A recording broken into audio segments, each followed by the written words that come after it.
সাহল ইবনে সাদ তিনি বলেন, জাআ জিবরিল আলাইহিস সালাম ইলান নবী সাল্লাল্লাহু আলাইহি ওয়াসাল্লাম, একদিন জিবরাইল আমিন আসলেন রাসূল সাল্লাল্লাহু আলাইহি ওয়াসাল্লামের কাছে।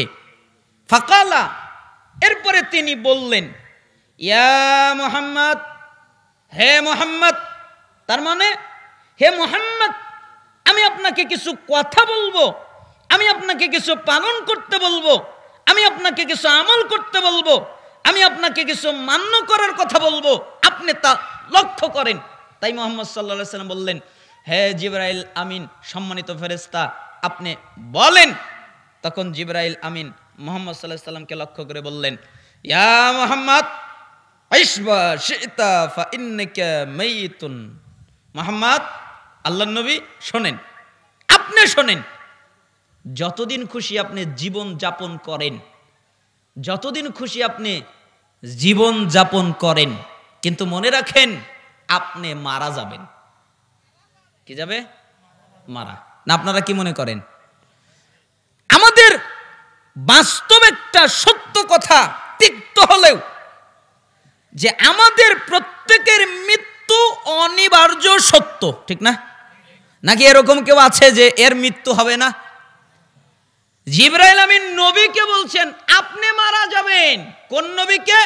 যেই নবীকে আল্লাহ বলেছিলেন মুহাম্মদ, জি, জিবরাইলকে বলে দিয়েছিলেন, জিবরাইল, জি, তুমি মুহাম্মদের কাছে এই প্রস্তাব দাও। মালাকুল মাউতকে বলেছিলেন, মালাকুল মাউত, জি, তুমি মুহাম্মদ সাল্লাল্লাহু আলাইহি ওয়াসাল্লামের কাছে যাবে। সে যদি দুনিয়ায় থাকতে চায় তাকে ছেড়ে চলে আসবে, আর সে যদি আমার সাক্ষাৎ চায় তাকে নিয়ে চলে আসবে। আল্লাহ তাআলা বলেছিলেন, মুহাম্মদ, তুমি যদি দুনিয়ায় থাকতে চাও তাহলে তুমি দুনিয়ায় থাকতে পারো, তুমি যদি আমার সাক্ষাৎ পছন্দ করো তাহলে আমার কাছে চলে আসতে পারো। মুহাম্মদ সাল্লাল্লাহু আলাইহি ওয়াসাল্লাম বললেন, আমি আপনার সাক্ষাৎ পছন্দ করি। আল্লাহ তাআলা খুশি হয়ে গেলেন। তার মানে যেই ব্যক্তিকে, যেই সম্মানিত লোককে একমাত্র একজন ব্যক্তিকে রেখে দেওয়ার অনুমতি দেওয়া হয়েছিল, ওই ব্যক্তিও বাঁচতে পারেনি, তারও মৃত্যু হয়েছে, তাই না? আর এক ধরনের ভ্রান্ত ফেরকার লোকেরা আছে যে নবী মারা যায় নাই, জিন্দা নবী। তা আমি তো মাঝে মধ্যে বলি, জিন্দা নবী তোমাদের খিদা লাগে, মুহাম্মদ সাল্লাল্লাহু আলাইহি ওয়াসাল্লামের খিদা লাগে না? তোমাদের ওই নবী আমাদের নবী না, যে নবী জিন্দা নবী। আর আমাদের নবী তো ওই নবী, যে নবী কোরআনের নবী, যে নবী ইসলামের নবী, যে নবী হাদিসের নবী, যে নবী আমাদের নবী, যে নবী শাফাআত করনেওয়ালা নবী, যে নবী আল্লাহর নবী, যার সম্পর্কে আল্লাহ বলেছেন সূরা জুমারের 30 নম্বর আয়াতে, ইন্নাকা মাইতু ওয়া ইন্নাহুম মাইতুন, হে নবী আপনিও মারা যাবেন, তারাও মারা যাবে, ঠিক না? আমাদের এই নবী, ওই জিন্দা নবী আমাদের নয়, ওটা তোমাদের।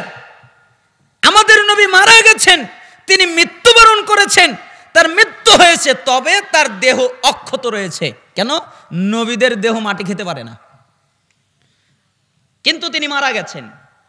এবার যে হাদিসে এসেছে সালাম দিলে তিনি সালামের জবাব শুনতে পান, আরেকটি হাদিসে এসেছে যখন তাকে সালাম দেওয়া হয় আর ওটা কবুল হয়, তখন আল্লাহ তাকে তার রুহু ফেরত দেয়, তখন তিনি সালামের জবাব দেয়, আবার রুহু চলে যায়। আর কিছু জানি না, এটুকু জানিয়েছে, এটার নামই ঈমান, এটাই আকীদা, এটাই বিশ্বাস।